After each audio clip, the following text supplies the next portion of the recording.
Hello everyone, today we will study about the Faraday's laws of electrolysis. ठीक है, तो Faraday के जो लॉ थे उन्होंने इलेक्ट्रोलिसिस की क्वांटिटेटिव एस्पेक्ट को एक्सप्लेन किया था।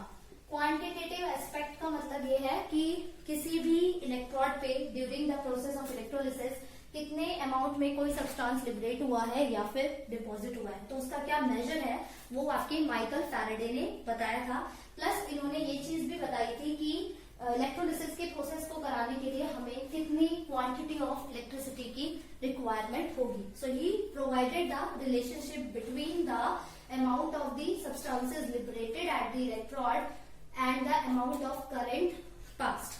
ठीक है, तो अब हम पढ़ेंगे फैराडे के लॉज। तो फैराडे ने 2 लॉज दिए थे। फैराडेज फर्स्ट लॉ हम देखने जा रहे हैं। तो फैराडे का फर्स्ट लॉ हमारा क्या कहता है? फैराडे का हमारा फर्स्ट लॉ कहता है मास ऑफ द सब्सटेंस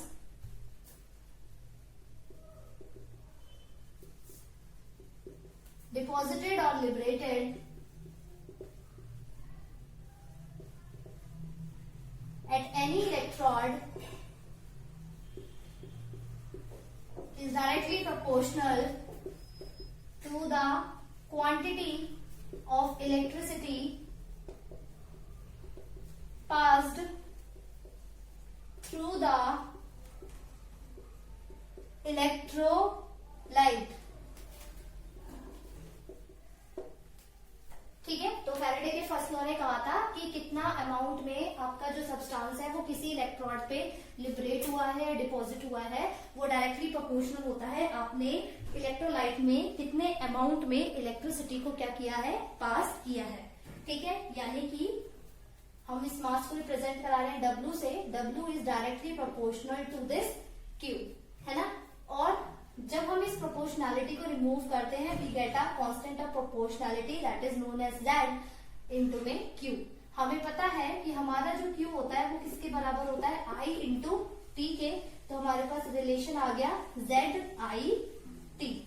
ठीक है, ये जो हमारा Z है ये आपका क्या है, इलेक्ट्रो केमिकल इक्विवेलेंट है। ठीक है, Z हमारा क्या है, इलेक्ट्रोकेमिकल इक्विवेलेंट है। अगर आपको इसे कैलकुलेट करना है तो हम कैसे कैलकुलेट करेंगे, इक्विवेलेंट वेट ऑफ सब्सटेंस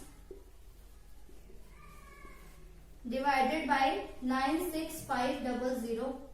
ठीक है, this is your Faraday constant.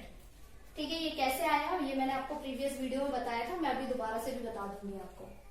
और इक्विवेलेंट वेट हमारा कैसे निकलता है किसी भी सब्सटेंस का, इक्विवेलेंट वेट हम किस तरीके से निकालेंगे, क्योंकि हम यहाँ पे इलेक्ट्रोलाइट लेंगे तो हम क्या करेंगे, कोई सॉल्ट ही लेंगे।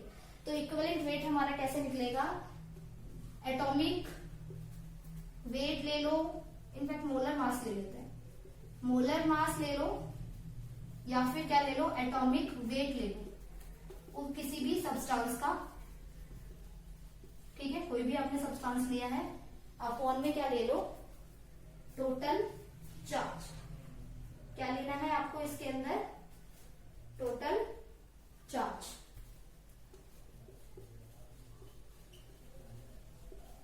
ठीक है, this is how we will calculate the equivalent weight. ठीक है, मैं एक एग्जांपल से आपको समझा देती हूँ। जैसे कि मैंने सपोज अगर इलेक्ट्रोलाइट लिया है किसका, कॉपर सल्फेट का। ठीक है, कॉपर सल्फेट का इलेक्ट्रोलाइट अगर मैं ले रही हूं तो हम क्या करेंगे, हम इसमें मोलर मास निकाल देंगे पूरा। इस कॉपर सल्फेट का हम क्या करेंगे, मोलर मास निकाल देंगे। आपको निकालना आता ही है, कॉपर का मॉलिक्यूलर मास कितना होता है, सल्फर का कितना होता है, ऑक्सीजन का कितना होता है, इससे हम मॉलिक्यूलर मास निकाल लेंगे पूरा। और अपॉन में टोटल चार्ज, हम जो यहाँ पे ये जो टोटल चार्ज लेंगे वो किसका लेंगे, कैटायन का लेंगे। ठीक है, तो कॉपर और सल्फेट में से जो 2 आयन्स है उसमें हमारा जो कैटायन रहेगा वो क्या रहेगा, कॉपर रहेगा। और ये जो कॉपर है ये कितना चार्ज कैरी करेगा, 2+। तो उस 2+ चार्ज को हम कहाँ लिख देंगे, यहाँ पे लिख देंगे। ठीक है, तो this is how we will calculate the equivalent weight. ठीक है, तो equivalent weight is calculated as molar mass upon में टोटल चार्ज। तो जो ये हमारा जो फॉर्मूला है ये हमारा रिड्यूस हो जाएगा किस तरीके से, W इज इक्वल टू, मैं यहाँ लिख देती हूँ मोलर मास। मोलर मास को सपोज मैंने m से डिनोट करा दिया अपॉन में टोटल चार्ज, इसको मैं डिनोट करा रही हूँ x से। ठीक है, इंटू में 1/96500 इंटू में I इंटू में T। तो ये हमारा क्या हो गया, फैराडे का फर्स्ट लॉ हो गया। इस फॉर्मूले से we can solve the questions. ठीक है, अब आपसे कई बार ये भी पूछ सकता है कि किसी भी रिएक्शन को कराने के लिए कितना चार्ज रिक्वायर्ड है। ठीक है, तो हमें ये पता होना चाहिए कि हमारी कोई रिएक्शन हो रही है तो उसमें हमारे कितने मोल ऑफ इलेक्ट्रॉन्स है। ठीक है, और वो मोल ऑफ इलेक्ट्रॉन्स हमारे कितना चार्ज कैरी कर रहे हैं, तो वो हम किस तरीके से निकालते हैं मैं बता रही हूं आपको। Charge carried bye 1 mole of electron हमारा इक्वल होता है किसके, charge on electron multiply by Avogadro number. Electron पे चार्ज कितना होता है 1.6 इंटू 10 की पावर -19, एवोगैड्रो नंबर होता है 6.022 इंटू 10 की पावर 23। तो ये हमारा अप्रोक्सीमेटली इक्वल आ जाएगा 96500 कूलम, यानी कि इसको हम रिप्रेजेंट करते हैं किससे, F से, which is representing here is the Faraday constant.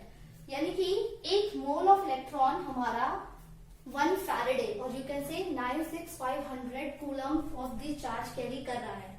ठीक है, तो कोई भी रिएक्शन हो रही है और वो पूछ रहे कि उस रिएक्शन में बताओ कितना चार्ज वो इलेक्ट्रॉन्स जो है वो कैरी कर रहे हैं। तो जैसे मैं एक एग्जांपल ले लेती हूँ यहाँ पे, एल्यूमिनियम का अगर आप रिडक्शन करा रहे हो एल्यूमिनियम के आयंस का, Al3+ से आप बना रहे हो Al, तो यहाँ पे 3 इलेक्ट्रॉन। तो इसमें ये पूछा गया है ये जो 3 मोल ऑफ इलेक्ट्रॉन्स है यहाँ पे ये कितना चार्ज कैरी कर रहे हैं। तो बहुत सिंपल है, आप बता दोगे कितना 3F, यानी कि 3 इंटू 96500। ठीक है, कितना चार्ज कैरी कर रहे हैं, जितना चार्ज ये इलेक्ट्रॉन्स कैरी करेंगे उतने ही अमाउंट ऑफ इलेक्ट्रिसिटी की भी नीडेड होगी हमें। ठीक है, तो या पूछ ले कि अमाउंट ऑफ इलेक्ट्रिसिटी नीडेड कितनी है, या फिर ये पूछ ले कि कितना चार्ज कैरी कर रहे हैं तो ये इलेक्ट्रॉन्स, तो हम सेम इसी तरीके से निकालेंगे। एक और देख लो, Cu2+ आयन जब रिड्यूस होते हैं Cu में यानी कि कॉपर में, तो कितने मोल्स ऑफ इलेक्ट्रॉन है यहाँ पे, 2 मोल्स ऑफ इलेक्ट्रॉन है। तो 2 मोल्स ऑफ इलेक्ट्रॉन है यानी कि ये कितना चार्ज कैरी कर रहे हैं 2 मोल ऑफ इलेक्ट्रॉन, 2F, यानी कि 2 इंटू 96500। और क्वांटिटी ऑफ इलेक्ट्रिसिटी रिक्वायर्ड भी कितनी हो जाएगी आपकी 2F। ठीक है, now by using this formula हम क्या करने वाले हैं, हम कुछ न्यूमेरिकल्स देखेंगे। So this is the question. Question में क्या पूछा है, solution of copper sulfate is electrolyzed for 10 minutes with a current of 1.5 ampere. What is the mass of copper deposited at the cathode? मतलब कितना मास जो है कॉपर का डिपॉजिट हुआ है कैथोड पे, वो हमसे पूछा हुआ है। और जो मोलर मास है हमारे कॉपर का, जो मोलर मास है हमारे कॉपर का वो कितना है 63.5 ग्राम। ठीक है, तो हमें इसमें टाइम दे रखा है, कितना दे रखा है 10 मिनट्स, सेकंड में कन्वर्ट कर लेंगे 600 सेकंड हो गया। हमें करंट दे रखा है कितना 1.5 एम्पेयर। ठीक है, हमसे W निकालना है, ये पूछा गया है कि कितना मास डिपॉजिट हुआ है आपके कैथोड पे। ठीक, और हमें जो मॉलिक्यूलर मास है कॉपर का वो कितना दे रखा है 63.5 ग्राम। ठीक है, और चार्ज और यू कैन से वैलेंसी जो होगी इस कॉपर की कितनी होती है 2+, है ना। हम रिडक्शन करा के भी देख सकते हैं, Cu2+ + 2 इलेक्ट्रॉन से हमें क्या मिल रहा है Cu मिल रहा है। ठीक है, तो कितनी इसकी वैलेंसी है 2 है, और कितने मोल ऑफ इलेक्ट्रॉन ट्रांसफर कर रहा है यहाँ पे, ये 2 मोल ऑफ इलेक्ट्रॉन्स को यहाँ पे क्या कर रहा है ट्रांसफर कर रहा है। तो हमारे पास यहाँ पे जो ये x है इसकी वैल्यू भी कितनी आ गई 2। ठीक है, सारी वैल्यूज को इसमें सब्स्टिट्यूट कर दीजिए। W is equal to M की जगह पे 63.5, X की जगह पे 2 इंटू में 1/96500 इंटू में 1.5 इंटू में 600। ठीक है, तो ये सारी वैल्यूज को हमने यहाँ पे सब्स्टिट्यूट कर दिया है और हमारे पास जो आंसर आ जाएगा इसका वो कितना आ जाएगा 0.296 ग्राम। ठीक है, तो this is the mass of the copper deposited at the cathode. As simple as that. आप इसको इस क्वेश्चन को बाय यूजिंग दिस फॉर्मूला क्या कर सकते हो, डायरेक्टली सॉल्व कर सकते हो। ठीक है, तो एक तरीके से और अगर हम सकते हैं, सेकंड मेथड हम इस इक्वेशन की हेल्प से भी बता सकते हैं कि जो ये 2 मोल्स ऑफ इलेक्ट्रॉन है, ये 2 मोल ऑफ इलेक्ट्रॉन हमारा कितना चार्ज कैरी कर रहे हैं, 2f, है ना, जो कि इस कॉपर जो हमारा डिपॉजिट हो रहा है इलेक्ट्रॉन पे वो कितना है, 1 मोल है, ठीक है, जो कि हमारा इक्वल है इसके एटॉमिक मास के, दैट इज 63.5 ग्राम।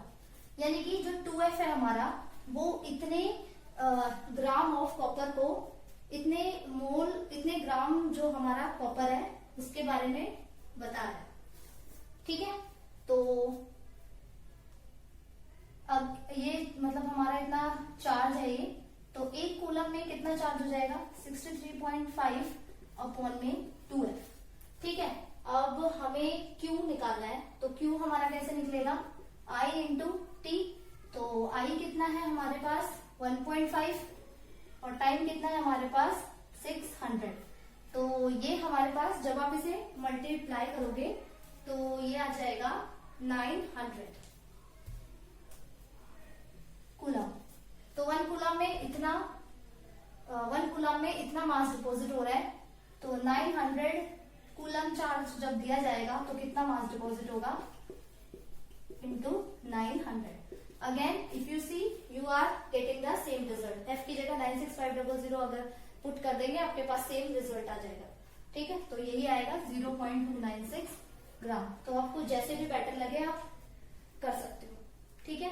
सो वैसे डायरेक्ट फॉर्मूला बेस्ड है, ये जो आपका फॉर्मूला है डायरेक्ट फॉर्मूला बेस्ड, आप इसको इजिली वे में कर सकते हो। Now we will see Faraday's second law. हमारा फैराडे का सेकेंड लॉ क्या कहता है, जब हम सेम क्वांटिटी ऑफ इलेक्ट्रिसिटी को पास करते हैं to the solutions of different electrolyte connected, और उनको कनेक्ट करते हैं किसमें, सीरीज में, तो हमारा होता क्या है, weight of the substance produced electrodes पे वो डायरेक्टली प्रोपोर्शनल होता है हमारा उनके इक्विवेलेंट वेट के। जैसे कि मैं यहाँ पे 2 इलेक्ट्रोलाइटिक सेल बना देती हूँ, ठीक है, एक कैथोड है इसमें से एक एनोड है, 2 इलेक्ट्रोलाइटेड सेल्स बना रखे हैं, ये सिल्वर नाइट्रेट का सोल्यूशन है, ठीक है, और दूसरा हमारा कॉपर सल्फेट का सोल्यूशन है, ठीक है। इसमें से एक इलेक्ट्रोड हमारी पॉजिटिव है और दूसरी क्या है, नेगेटिव है। तो सपोज मैंने इसको पॉजिटिव बोल दिया है और इसको नेगेटिव बोल दिया है, this is positive and this is negative. तो ये क्या होगा, with the help of wire इसके साथ कनेक्ट हो जाएगी और ये आपकी बैटरी से कनेक्ट हो जाएगी, ठीक है। तो हमारे 2 इलेक्ट्रोलाइटिक सॉल्यूशंस है, एक सिल्वर नाइट्रेट का है, ठीक है, और दूसरा हमारा किसका है, कॉपर सल्फेट का है। जब हम इन दोनों सॉल्यूशन में सेम अमाउंट ऑफ करंट को क्या करते हैं, पास करते हैं, ठीक है, सेम टाइम के लिए, ठीक है, तो हमारा जो वेट ऑफ सब्सटेंस प्रोड्यूस होता है किसी भी इलेक्ट्रोड पे वो डायरेक्टली प्रोपोर्शनल होता है किसके, उनके इक्विवेलेंट वेट के। तो हम यहाँ पे क्या कर लेते हैं, हम वेट ऑफ दी सब्सटेंस निकाल लेते हैं जो कि इन इलेक्ट्रोड्स पे प्रोड्यूस हुआ है। तो इसके लिए अगर हम निकालेंगे वेट ऑफ सिल्वर, अगर हम निकाल रहे हैं तो वो इक्वल हो जाएगा इज इक्वल टू हमारा Z इंटू में Q, है ना, और Z हमारा किस तरीके से निकलेगा, इक्विवेलेंट वेट ऑफ सिल्वर, ठीक है, अपॉन में 96500 इंटू में Q। तो ये हमारा निकल गया W ऑफ Ag। सिमिलरली आप कॉपर के लिए निकाल दीजिए, वेट ऑफ कॉपर हमारा इक्वल होगा equivalent weight of copper into Q divided by 96500, क्योंकि करंट सेम है, टाइम सेम है, तो ये Q की वैल्यू दोनों में क्या रहेगी, सेम रहेगी, ठीक है। दोनों को क्या कर दो, डिवाइड कर दो, let it be 1 and let it be 2। तो वेट ऑफ सिल्वर अपॉन में weight of copper is equal to equivalent weight of silver divided by 96500 into Q, multiply में इसका रेसिप्रोकल हो जाएगा 96500 अपॉन में equivalent weight of copper into में Q, है ना। अब इसमें होगा क्या, इससे ये कैंसिल, इससे ये cancel. So what you observe here, wait of silver upon में वेट ऑफ कॉपर मेरा इक्वल आ गया, equivalent weight of silver upon में इक्वलेंट वेट ऑफ कॉपर के। और यही आपके फैराडे का क्या था, सेकंड लॉ था कि जो आपका वेट ऑफ सब्सटेंस प्रोड्यूस हुआ है इलेक्ट्रॉन्स पे वो डायरेक्टली प्रोपोर्शनल है किसके, इक्विवेलेंट वेट के। तो आप देख सकते हो wait of the substance produce directly proportional है इक्विवेलेंट वेट के। ठीक है, तो ऊपर अगर वेट ऑफ सिल्वर लिखा है तो उसके प्रोपोर्शनैलिटी में ही इक्विवेलेंट वेट ऑफ सिल्वर लिखा है, नीचे वेट ऑफ कॉपर लिखा है तो उसके प्रोपोर्शनल में इक्विवेलेंट वेट ऑफ कॉपर ही लिखा हुआ है। ठीक है, now we will do numerical on Faraday's second law. So ये हमारा क्वेश्चन है, इसमें क्या किया है हमने, दो इलेक्ट्रोलिटिक सोल्यूशन लिए हैं containing electrolyte of silver nitrate and copper sulphate. अगर हमने क्या किया, दो इलेक्ट्रोलिटिक सोल्यूशंस लिए, एक में हमारा क्या है सिल्वर नाइट्रेट है और दूसरे में हमारा क्या है कॉपर सल्फेट है। इनको हमने कैसे कनेक्ट किया है, सीरीज में। तो हम जब भी इसमें कनेक्शंस करते हैं कैसे करेंगे, सीरीज में। तो ये पॉजिटिव, ये नेगेटिव, ये पॉजिटिव, ये नेगेटिव, तो ये आपका ऐसे कनेक्ट हो जाएगा और ये आपका with the help of battery क्या होगा, कनेक्ट हो जाएगा। ठीक है, तो इसमें हमने क्या किया, इन दोनों इलेक्ट्रोलाइटिक सोल्यूशन को सीरीज में कनेक्ट करवा दिया। अब इसमें क्या बोला है कि a steady current of 2.5 ampere was passed. Current कितना दे रखा है आपको, 2.5 एम्पेयर। ठीक है, till 1.078 gram of silver was deposited. हमें वेट ऑफ सिल्वर दे रखा है कितना, 1.078 ग्राम। ठीक है, और हमसे पूछा क्या है, वेट ऑफ कॉपर पूछा गया। ठीक है, तो इजीली हम इसको कैलकुलेट कर सकते हैं। अभी जस्ट नाउ हमने एक फॉर्मूला निकाला था, वो हमारा फॉर्मूला क्या था, वेट ऑफ सिल्वर अपॉन में weight of copper is equal to equivalent weight of silver divided by equivalent weight of copper. ठीक है, weight of silver 1.078 gram, weight of copper हमें निकालना है। ठीक है, इक्विवेलेंट वेट ऑफ सिल्वर कैसे निकलेगा, atomic mass of silver divided by the charge carried by it, और you can say valency of the silver ion. तो हमारी जो वैलेंसी होती है सिल्वर की वो कितनी होती है, +1। तो हमारा एटॉमिक मास का कितना है, 107.8 divided by it's valency that is 1। और कॉपर का इक्विवेलेंट वेट कैसे निकलेगा, इसका atomic mass 63.5 gram divided by it's valency that is 2। ठीक है, उसके बाद आपने क्या करना है, इसको सिंपली सॉल्व करना है। तो ये हमारा इक्वल हो जाएगा 107.8 इंटू 2 डिवाइडेड बाय 63.5। इसको इधर ले जाएं, 1.078 इसका रेसिप्रोकल हो जाएगा 63.5 divided by 107.8 into 2 is equal to हो जाएगा आपका वेट ऑफ कॉपर। जब आप इसको सॉल्व करेंगे यू विल गेट 0.3175 ग्राम। ठीक है, this is the weight of the copper, और sorry mass of the copper which is deposited at the cathode. ठीक है, तो इस तरीके से हम फैराडे सेकंड लॉ के न्यूमेरिकल्स को करते हैं। Thank you class.